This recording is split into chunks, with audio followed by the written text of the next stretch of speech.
Let's not meet. I told a serial killer to FK off. In 2006, I was a college student at ASU. I lived in an off-campus apartment on the ground floor, and it was a block off a major street here in Phoenix called Baseline. These details are important. In the summer of 2006, Phoenix, Arizona was plagued by 2 serial killers. One was the Phoenix shooter who ended up being a team of 2 guys randomly shooting people, and the other was the Baseline killer, a rapist and murderer. Having 2 serial killers put the entire city on edge, and everyone was talking about it. I even saw articles in Time or Newsweek about the situation. So, the fall 2006 semester had just started. Now, you may have heard this, but Phoenix is hot in August. It would get stuffy in my apartment, and so I'd leave the window cracked a little because the morning air is nice. The blinds provided visual cover.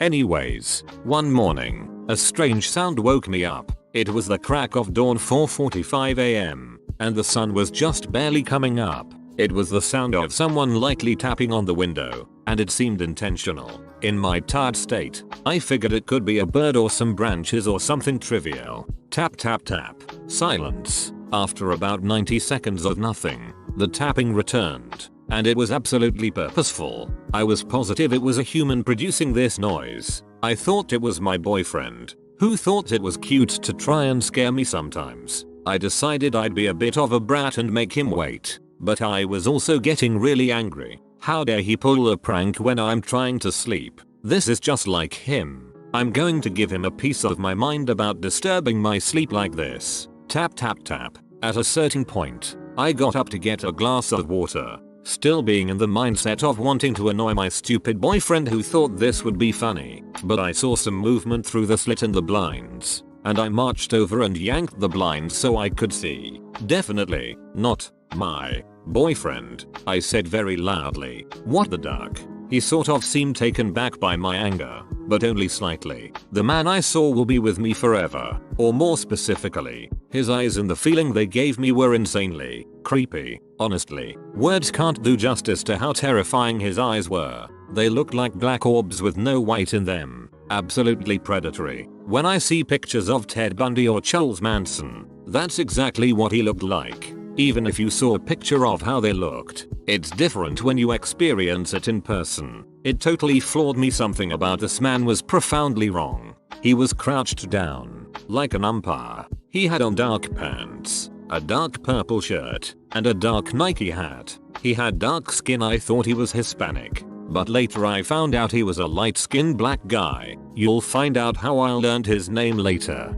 Anyways, after I yelled what the duck at him, he whispers to me, "Can I talk to you?" If you want to know how insanely creepy that is to hear, just whisper that sentence out loud to yourself right now. It still sends chills down my spine when I think of how that sounded. His hand subtly moved towards his waist. I later learned he would blitz attack his victims and he probably had a gun. All that separated us was a mesh screen. Now, this is about a 3-second interaction at this point. For some reason, I thought of Ted Bundy and how he'd pretend to be crippled to target his victims. I thought of my mom telling me to not be nice to strangers, don't be afraid to be a bitch. My thinking wasn't as calculated as all that, but it was more the nano processing of how to deal with the situation. So, when he whispered that, I started yelling at him, "Hell no. Get the duck out of here, douchebag." I shut the window angrily and locked it. I can't overemphasize how incredibly irritated I was that this person had the audacity to disturb my precious sleep. I laid back down and wondered if I'd been too mean. What if he needed help? But that didn't really make sense. Why would he be, like, tapping and whispering if he was truly in trouble? I decided he was a creep after all. I was too annoyed to go back to sleep, but I sort of laid back down. I told my roommate about an hour later and she sort of jokingly asked if it could have been the Baseline killer. When she said that, my heart sank. His face looked exactly like it did in the police sketches that were on billboards everywhere. The only problem is that those billboards showed him with dreads, and the man at my window had no dreads. Apparently, he was some sort of disguise artist who'd wear wigs. Updating the police sketch would have been a nice move, but they didn't. I called the Phoenix police, and the detective I talked to agreed that it sounded like his MO. The suspect would say something to throw off his target, and then he'd blitz attack. The detective said that my angry response probably made me seem like too much of a hassle and moved on. The only problem was that I thought the guy looked Hispanic,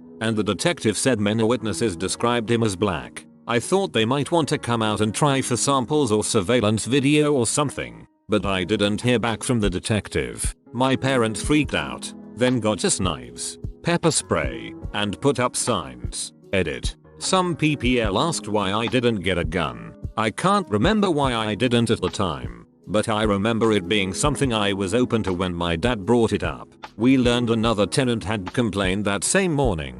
I never learned the details, but this idiot was apparently going around the damn complex trying to find a target. The stupid apartment wouldn't let us out of our lease, so we moved to a second floor apartment right above our old unit. Side note, the neighbors who moved into our old unit were horrible. Obnoxious tweakers who would do meth and play pitbull on repeat for hours and have knife fights at 11 AM on weekdays. There were times I wondered if they might be worse than the actual serial killer who came to my window. So, that unit was cursed somehow. Anyways, on the 4th of September, 2006, they arrested Mark Gudo. I think the detective didn't call me back because they were days away from arresting Gudo. When I saw his mugshot, I was sick but also relieved. He was absolutely the guy outside my window. To me, he looked like he could be Hispanic. You can judge for yourself if you Google it. He's on death row in Arizona now. His wife tried to mount some campaign to show that the police were framing him or something.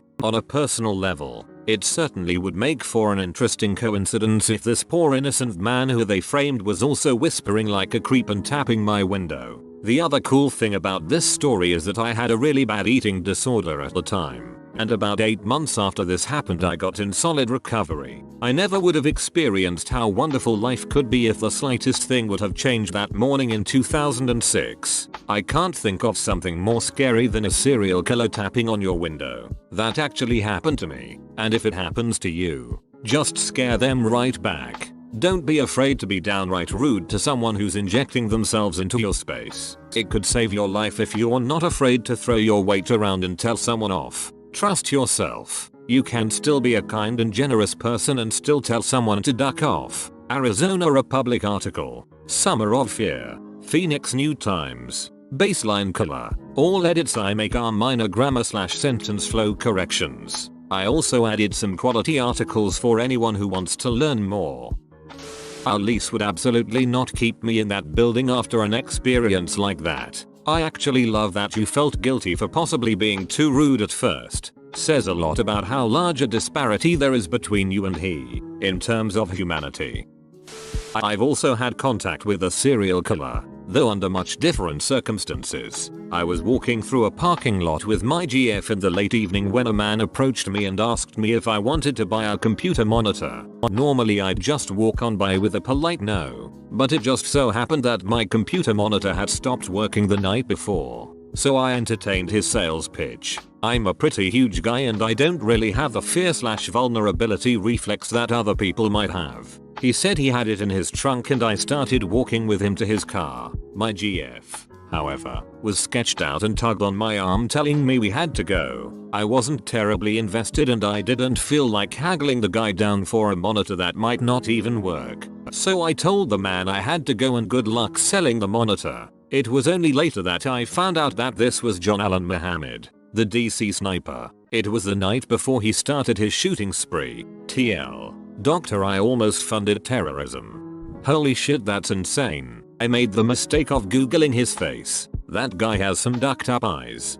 He looks crazed. I imagined him outside a window asking if he could talk and I just feel sick. I can't believe you just shouted at him. Holy duck. I love how you just laid back down after that happened.